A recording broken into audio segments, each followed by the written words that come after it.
കർത്താവായ ഈശോയെ, ജോലി മേഖലയിൽ പലവിധ തടസ്സങ്ങൾ അനുഭവിക്കുന്ന ഏതെങ്കിലുമൊക്കെ മക്കൾ ഇപ്പോൾ ഈ സമയം ഈ പ്രാർത്ഥന കേട്ടുകൊണ്ടിരിക്കുന്നുണ്ടെങ്കിൽ കർത്താവെ, അവരെല്ലാം നിൻ്റെ കരുണയ്ക്കായി സമർപ്പിച്ചുകൊണ്ട് ഞാൻ പ്രാർത്ഥിക്കുകയാണ്.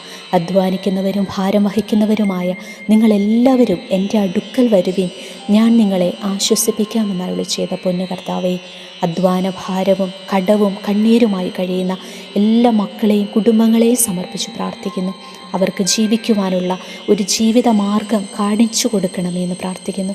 ഒരു തൊഴിൽ തേടിയുള്ള അവരുടെ പരിശ്രമങ്ങളെ വിജയിപ്പിക്കണമെന്ന് പ്രാർത്ഥിക്കുന്നു. തൊഴിൽ മേഖലയിലുള്ള എല്ലാ തടസ്സങ്ങളും ദോഷങ്ങളും യേശുവിൻ്റെ ഉന്നത നാമത്തിൻ്റെ ശക്തിയാൽ നീങ്ങിപ്പോകട്ടെ എന്ന് പ്രാർത്ഥിക്കുന്നു. സ്വദേശത്തും വിദേശത്തും ജോലിയില്ലാതെ കഷ്ടപ്പെടുന്ന നമ്മുടെ എല്ലാ സഹോദരങ്ങളെയും ഈശോയുടെ ദിവ്യകാരുണ്യ ഹൃദയത്തിലേക്ക് ചേർത്ത് വെച്ചുകൊണ്ട് പ്രാർത്ഥിക്കുന്നു. പരിശുദ്ധ പരമ ദിവ്യകാരുണ്യ ഈശോയ്ക്ക് നേരവും ആരാധനയും സ്തുതിയും പുകഴ്ചയും ഉണ്ടായിരിക്കട്ടെ.